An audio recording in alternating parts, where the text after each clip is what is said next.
In the history of the world, there are four great civilizations considered the cradles of modern society. These are ancient China, Egypt, India, and the historic region of Mesopotamia. Among these, Mesopotamia is often regarded as the oldest ancient civilization, rivaling Egypt. So, what makes this ancient civilization so fascinating?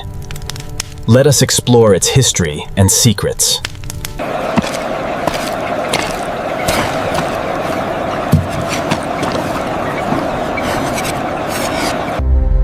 Part 1. A general overview of the Mesopotamian region and its unique characteristics.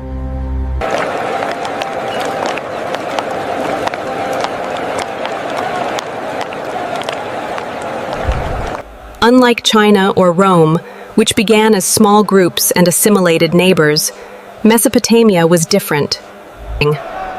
Mesopotamia was a diverse land, home to many different ethnic groups and cultures over millennia.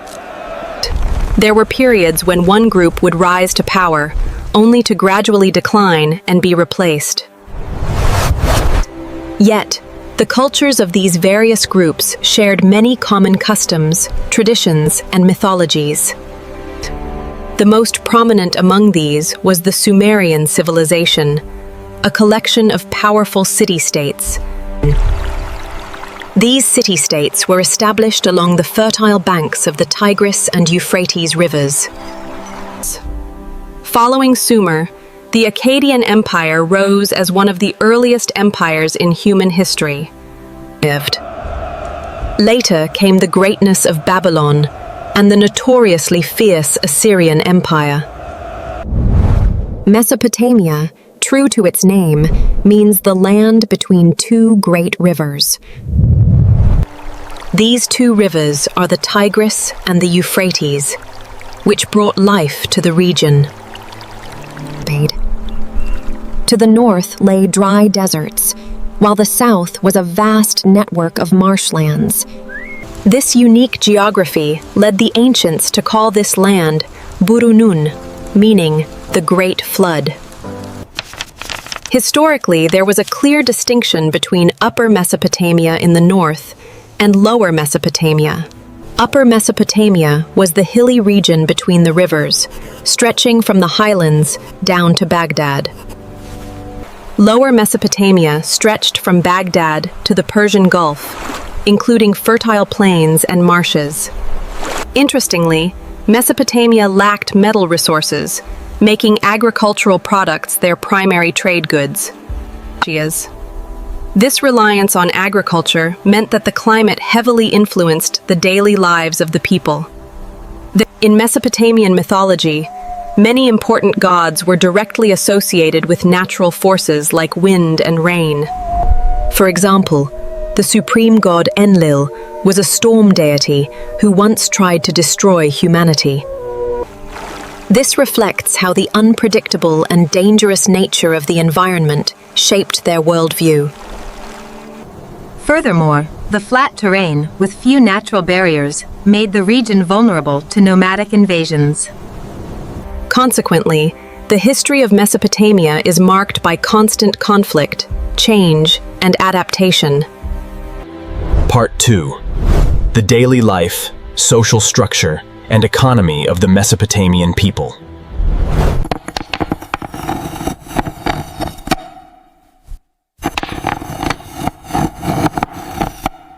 As a fertile land, the people of Mesopotamia cultivated grapes, olives, barley, and various fruits.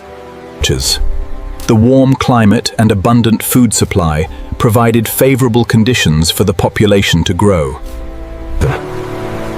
From May to October, the rising river waters brought fertile silt to the fields. However, this also brought the constant threat of devastating floods and severe droughts.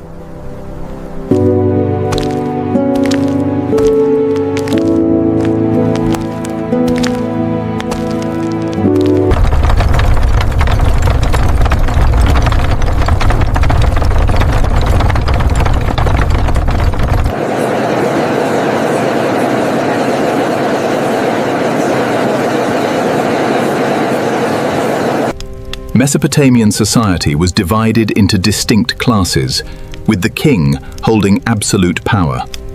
And below the king were the influential priests and scholars who managed the temples. Then came the merchants, skilled artisans, and the vast class of free farmers.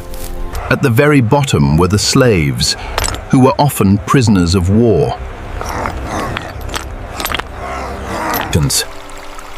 In the early Sumerian period, agriculture was the foundation of the entire economy. The people built sophisticated irrigation systems to control the river waters for their crops.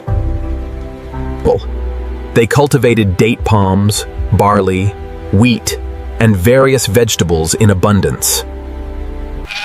They also raised livestock such as sheep, goats, and cattle for wool, milk, and meat. Family life in Mesopotamia was patriarchal, with the father holding primary authority. Children were expected to inherit the family trade and care for their parents. While women initially held more rights, society gradually became more male-dominated. Nevertheless, women could still own property, run businesses, and even obtain divorces. By the Babylonian period, trade had expanded significantly, connecting Mesopotamia to distant lands. They traded grain and textiles for metals like copper, bronze, and tin from abroad. This active trade led to the development of early banking and contract laws. Education was highly valued, but mostly reserved for the wealthy and elite classes. Scribes underwent rigorous training to master the complex cuneiform writing system. Feel the weight. Now, cast it out over the water, just like I showed you. For entertainment, the people enjoyed sports like wrestling, boxing, and hunting. They also played board games, the most famous being the royal game of Ur. Part 3. The remarkable cultural, scientific, and artistic achievements of Mesopotamia.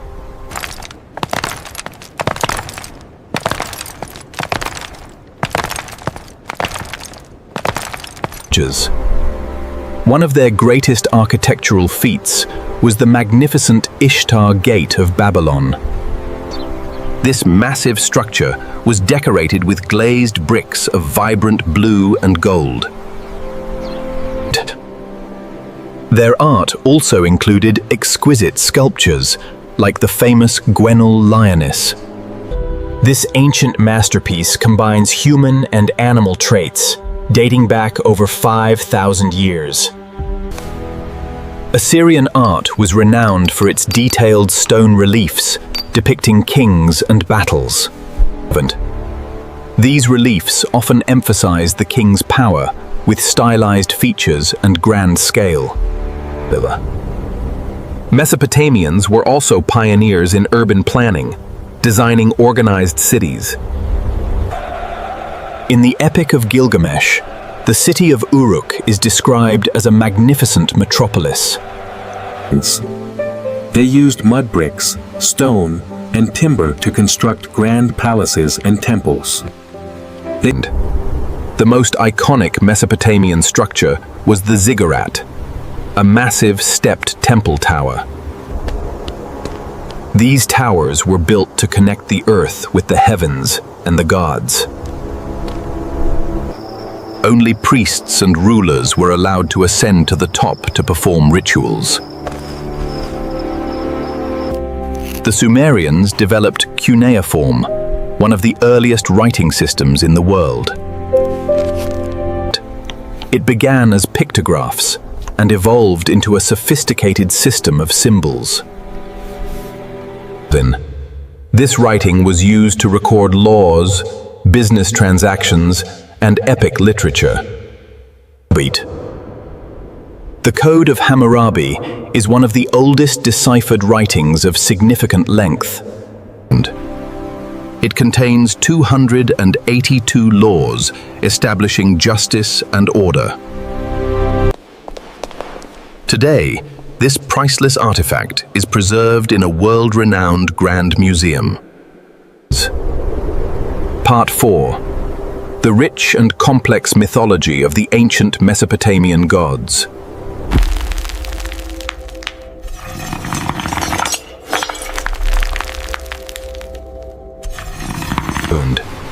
They believed the universe was a flat disk surrounded by a vast, primordial ocean. Above the earth lay the heavens, the dwelling place of the high gods. Their creation myths, like the Enuma Elish, describe the origin of the gods and the world. The myth begins with the primordial waters, represented by Apsu and Tiamat. From their union, the first generation of gods, Lahmu and Lahamu, were born. They in turn gave birth to Anshar and Kishar, representing the sky and the earth. Anshar and Kishar fathered Anu, the sky god, who led the younger gods called the Anunnaki. Over time, the younger gods became too noisy, angering the primordial father Apsu. Ea, the god of wisdom, discovered Apsu's plot to destroy them and slew him first.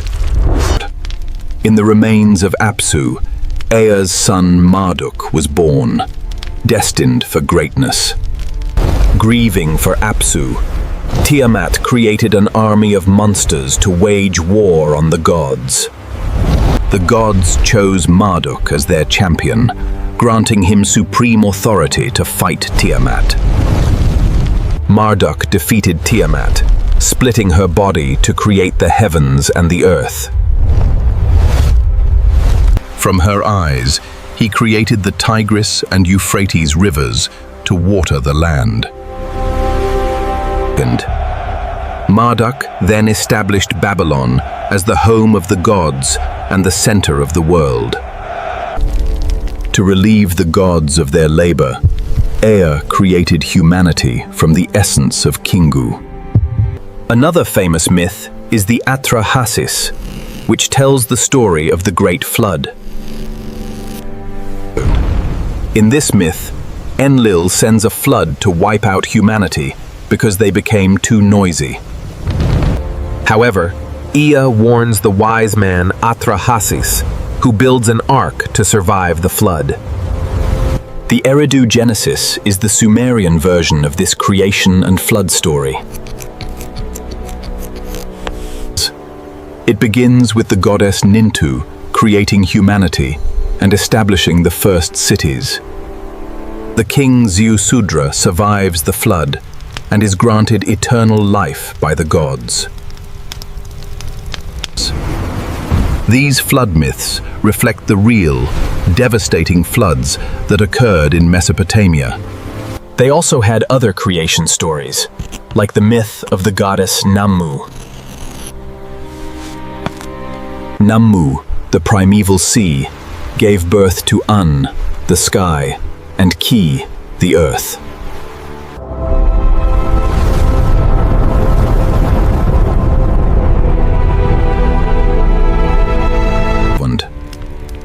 The Mesopotamian pantheon was led by 7 supreme gods who decreed fate. These included Anu, the sky god and father of the pantheon; Ishtar, the goddess of love, war, and political power; Enlil, the god of wind, storms, and the earth's surface; Ea, the god of water, wisdom, crafts, and creation; Ninhursag, the mother goddess of the earth and fertility; Nanna, the moon god who marked the passage of time; and Shamash, the sun god of justice, truth, and morality. Nana was the patron god of the city of Ur, highly revered by its citizens. However, Enlil remained the supreme leader of the gods, enforcing their decisions. Ea was known as the protector of humanity, often intervening to save them. In the Epic of Gilgamesh, Ea plays a crucial role in guiding the hero. He created Enkidu to challenge Gilgamesh and teach him humility. On another occasion, Ea created a being to rescue Ishtar from the underworld. Ea had a complex relationship with his sister Ninhursag, often competing for influence.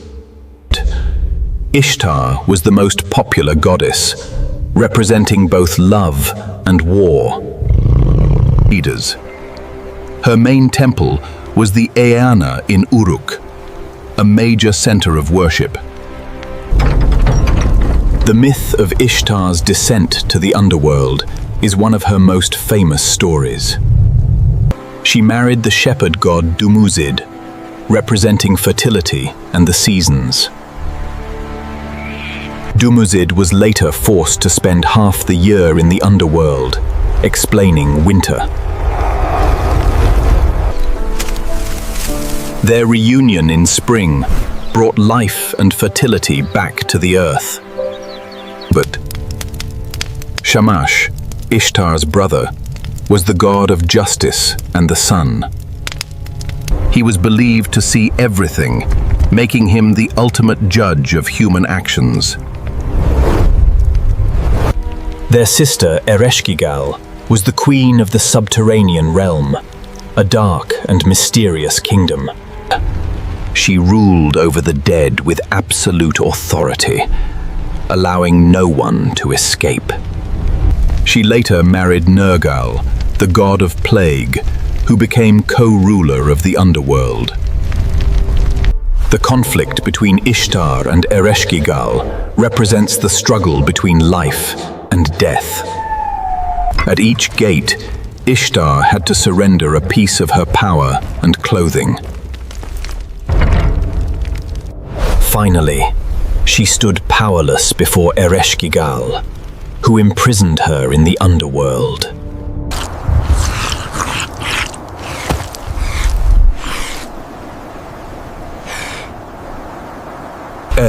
Created a clever being to trick Ereshkigal into releasing Ishtar. The Ishtar was sprinkled with the water of life and allowed to return to the earth. As she returned, she reclaimed her garments and restored order to the world. The Epic of Gilgamesh is the most famous literary work from ancient Mesopotamia. It tells the story of Gilgamesh, the powerful king of Uruk, who was two-thirds god. In his youth, Gilgamesh was a harsh ruler, exhausting his people with endless labor. The gods created the wild man Enkidu to challenge Gilgamesh and bring peace. They fought a legendary battle, but neither could defeat the other.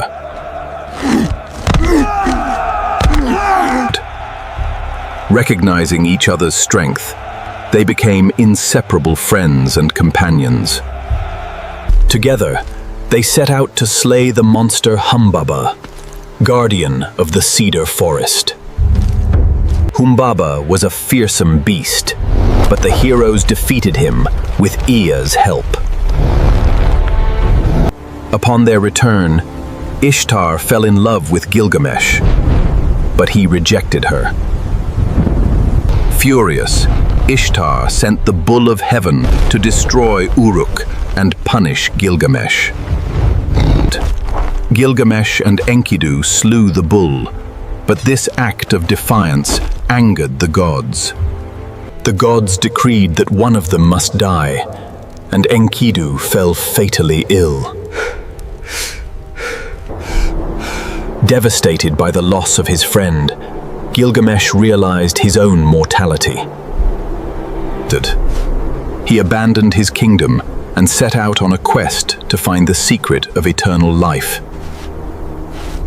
He sought out Utnapishtim, the only human granted immortality by the gods. Utnapishtim told him the story of the flood and challenged him to stay awake for 6 days. Gilgamesh failed the test, falling asleep immediately, proving his human weakness. Utnapishtim then told him of a plant at the bottom of the sea that restores youth. Gilgamesh dove into the deep sea and successfully retrieved the magical plant. However, while he bathed, a serpent stole the plant, shedding its skin and growing young. Gilgamesh wept bitterly, realizing that immortality was not meant for humans. He returned to Uruk, realizing that his legacy would live on through his great deeds. Part 5. A chronological overview of the major historical periods of Mesopotamia.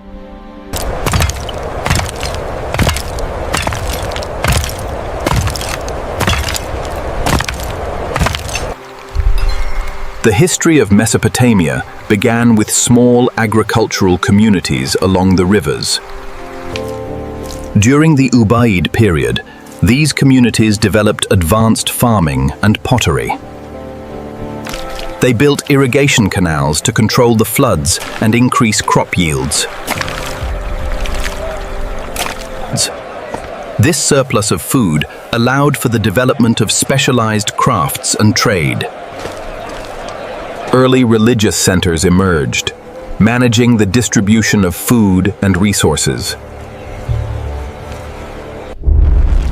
By the Uruk period, the first true cities and states began to emerge.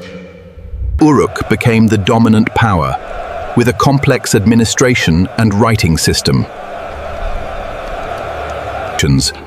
The city was ruled by a priest king, emphasizing the close link between religion and state.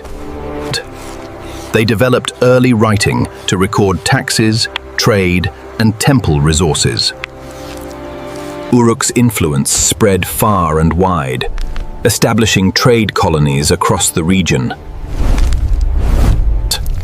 However, this period of dominance ended in conflict and decline, leading to a dark age. Following the Dark Age, independent Sumerian city-states rose to prominence. These city-states constantly competed for land, water, and resources. King Enshakushana of Uruk temporarily united Sumer under his rule. Later, King Lugal-Zagesi of Umma conquered all of Sumer, establishing a brief empire. During this time, a legend arose of a baby abandoned in a basket on the river. King Enshakushana of Uruk temporarily united Sumer under his rule. He served as cupbearer to the king of Kish, gaining trust and influence. The king grew suspicious of him and sent him away to the rival king Lugal-Zagesi. Instead, the young man overthrew the king of Kish and took the throne as Sargon. Sargon of Akkad went on to conquer all of Sumer, establishing the Akkadian Empire. This was the first empire in history, uniting diverse peoples under one rule. Sargon established a centralized administration, appointing loyal governors. He appointed his daughter Enheduanna as high priestess, securing religious support. Sargon ruled for 56 years, leaving a lasting legacy of empire. After his death, his sons Rimush and Manishtushu fought to maintain the empire.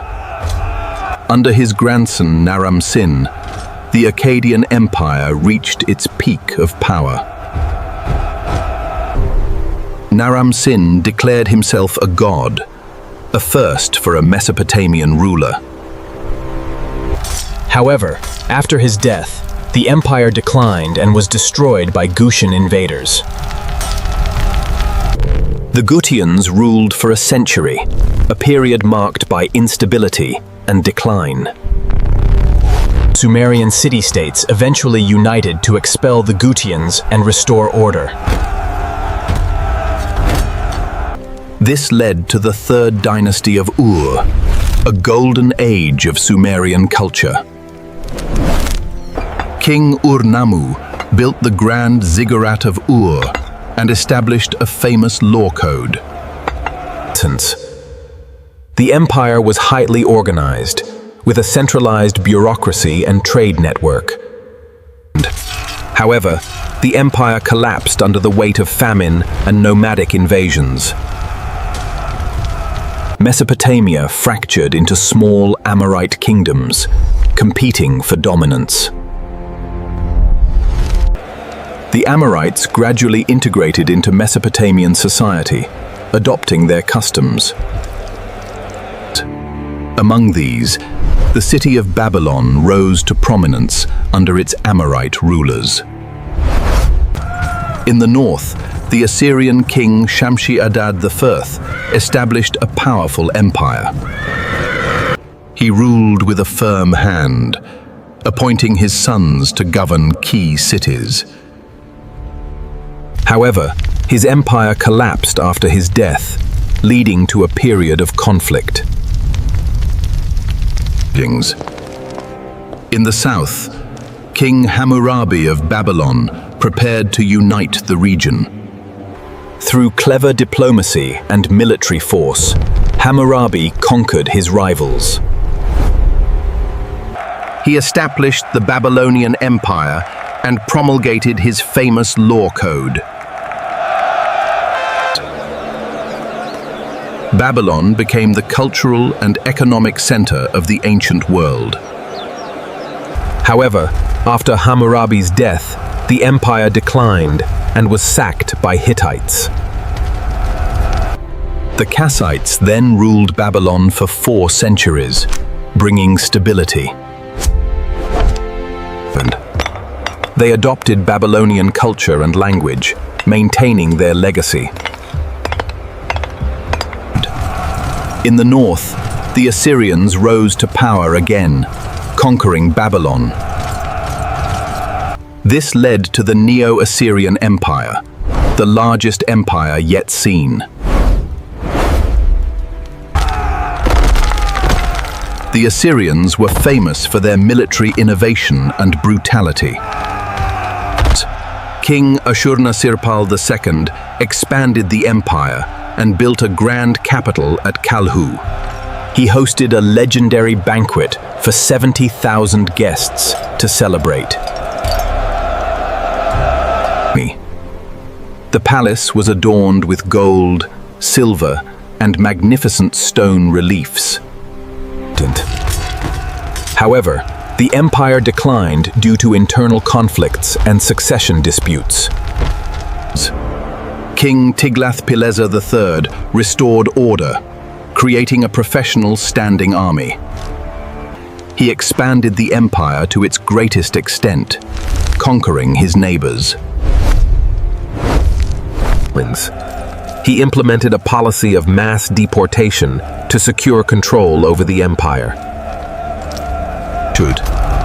Nevertheless, the empire collapsed under the weight of a massive coalition. The Medes and Babylonians destroyed Nineveh, ending Assyrian rule. Nabopolassar established the Neo-Babylonian Empire, restoring Babylon's glory. His son Nebuchadnezzar II built the legendary Hanging Gardens of Babylon, in Strassfleind. Babylon became a wonder of the ancient world, renowned for its beauty.